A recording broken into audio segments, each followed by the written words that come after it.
You've got secrets, haven't you?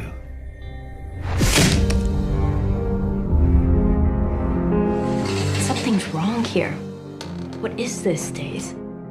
I just wish it was more like a normal job. Now it's weird. This might even be some kind of test. I'll lead them away. Melody, no! Come with us. Like hell!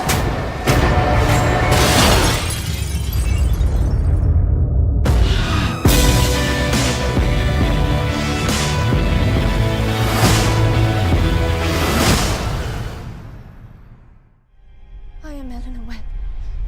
I've given you my secret. I've told you how I live. I actually wanted to start because I've seen a lot of movies of yours this year. I think I've seen 3 movies already this year, and according to IMDb, you got another couple coming out later on this year. Plus, you're set to be in Wes Anderson's movie, Ryan Gosling's movie next year, which I understand you're already working on. So I guess my first question has to be, what has this crazy year been like for you? It's been great. I mean, a few of them were made a couple of years ago. So, like, Violet and Daisy was made almost 3 years ago, I think. And, yeah, and they've all just sort of happened to come out around the same time. Right. But, I mean, this year hasn't been too crazy. The things, I did the Wes Anderson thing at the start of the year, and it's very much a kind of ensemble piece, so you're in for a few days and then you're off and things like that. So it's been kind of a different sort of routine for me, because usually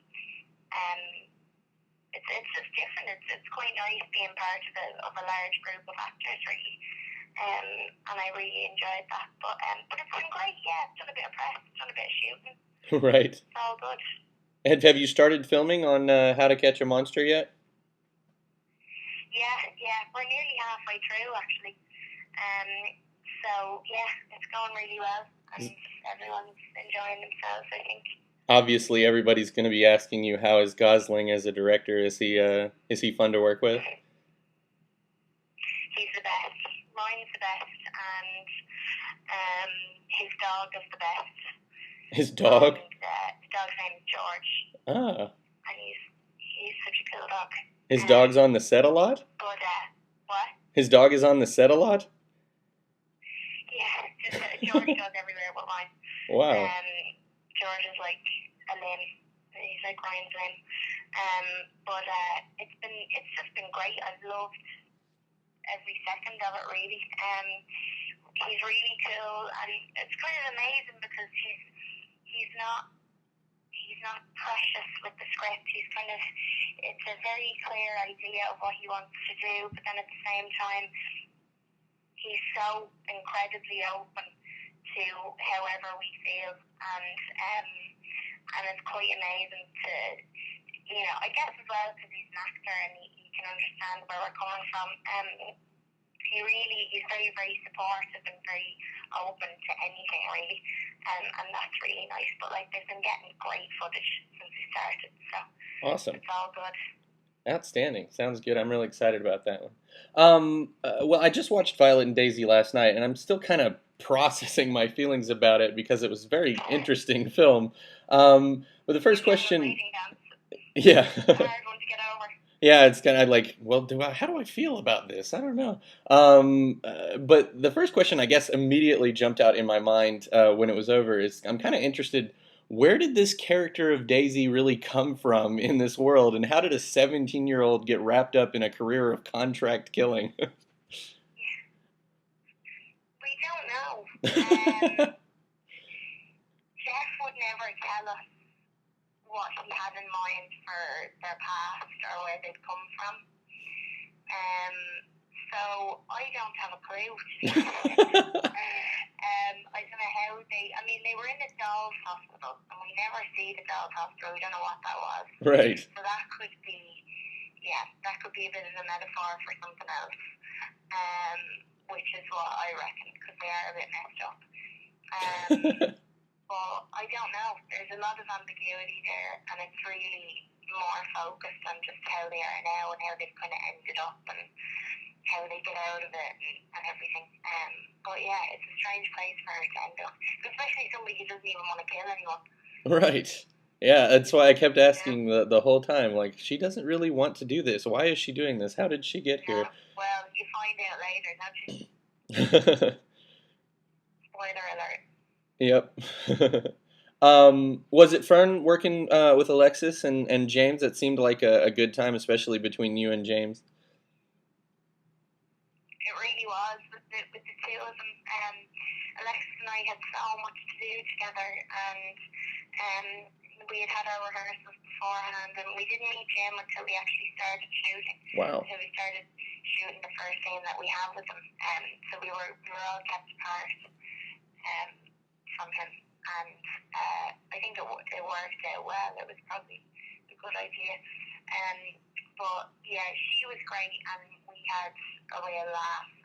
And it was just, I've always loved Alexis, and I've always loved her work and her style and things like that. And Jim was amazing with me. I was about 15 at the time, and was I 15? No, 16. Maybe it was 16. I don't know. It was a few years ago. I think I was probably 16.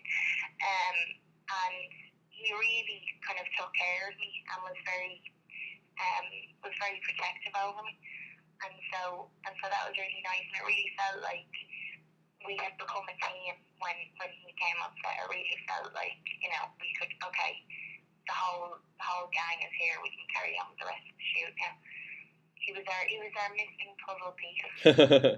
Well, and he's good, and you're always good. So it was really fun to watch kind of the chemistry between you guys. The best film easily that I've seen of yours so far this year was Byzantium. It's such Okay.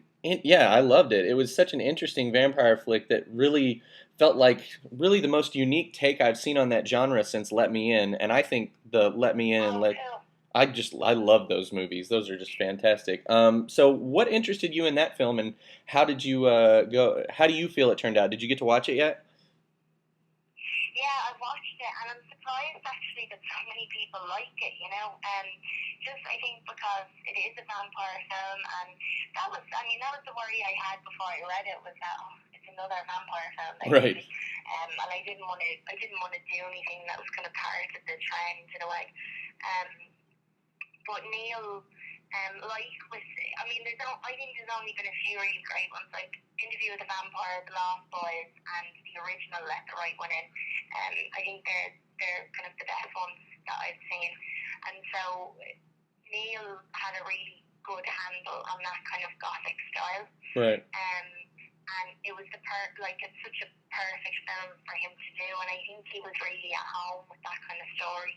And I loved it, and I'm happy with how it turned out and everything, and it was great. But I was a little bit worried about it before I read it, and then once I did, and I saw that it was a lot more about the relationship that these two women have, and also their relationship with men more than anything else.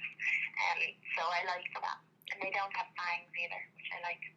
Right. And that really is Well, kind of well, the yeah, and that's kind of the core of it. That's the reason why Let the Right One and Let Me In are such fantastic films, because, it's about the relationship between the two kids, and it's such a beautifully written story that, the vampire stuff is just kind of, to the side. Oh yeah, it's violent, it's, whatever, but it's that core that makes it work, and it's always about characters. So, yeah, I loved it, and I thought Gamma Arterton was really wonderful in it. How was it? She's really not that much older than you. I mean, a little bit, but how was it working with somebody that's, supposedly your mother, and she's only, like what, 10 years older than you? yeah, I think Jen is about 6 years older than me, or something like that. Right. But I think it was fine because she was only supposed to have been 16 when she had me, or Right. something like that. So it was good for the relationship, because a lot of the time it's very much a sort of sisterly relationship, and we're bickering at each other, and we're bitching and moaning and things like that. And then other times it is very intimate and maternal. And I think Gemma is is very, very mature for her age anyway, and so she was quite maternal with me anyway. She's just like that, you know. She's very much a grown woman, and yeah, and so I think that's a testament to her really, that she was able to shift between the two very easily.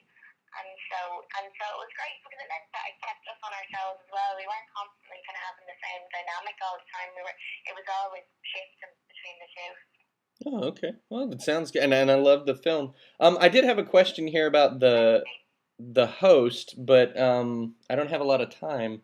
Because I got to interview Max and Jake earlier this year, and I saw the film, and I know that it was poorly received, but I actually liked it a little bit, and the reason why I liked it was really your performance. I mean, because it was like the way that you had to deal with having this character inside your head that you were. I mean, it was kind of all on you, and I thought that you pulled that off really well, and it kept me interested the whole time. So I wanted to, find out, what it was like for you to walk that tightrope between, being inside and out yourself and how you prepare for something like that.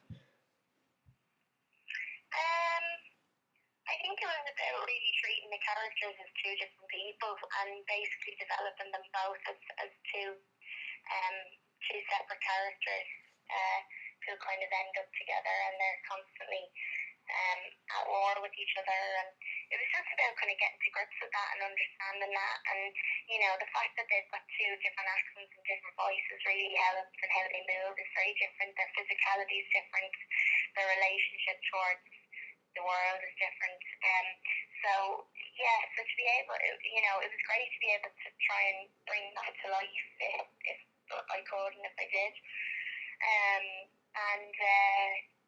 yeah, but it was it was great, and I always loved the concept of the film and loved kind of how complicated it was and what it dealt with, and more so kind of the idea of our earth being changed so much as opposed to the love story or anything like that.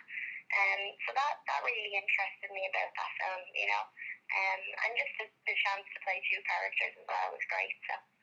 Well, you did a wonderful job, enough to actually bring a little tear to my eye at the end. So I thank you for that, and I look forward to your work in the future. It was very nice to get to talk to you today, and hopefully I'll get a chance to interview you again in the future for some more work, hopefully another Academy Award nomination. I hope so. Yeah, it was nice to talk to you, Nathan. Absolutely. You have a wonderful day. You too. 5, 4, 3, 2, 1.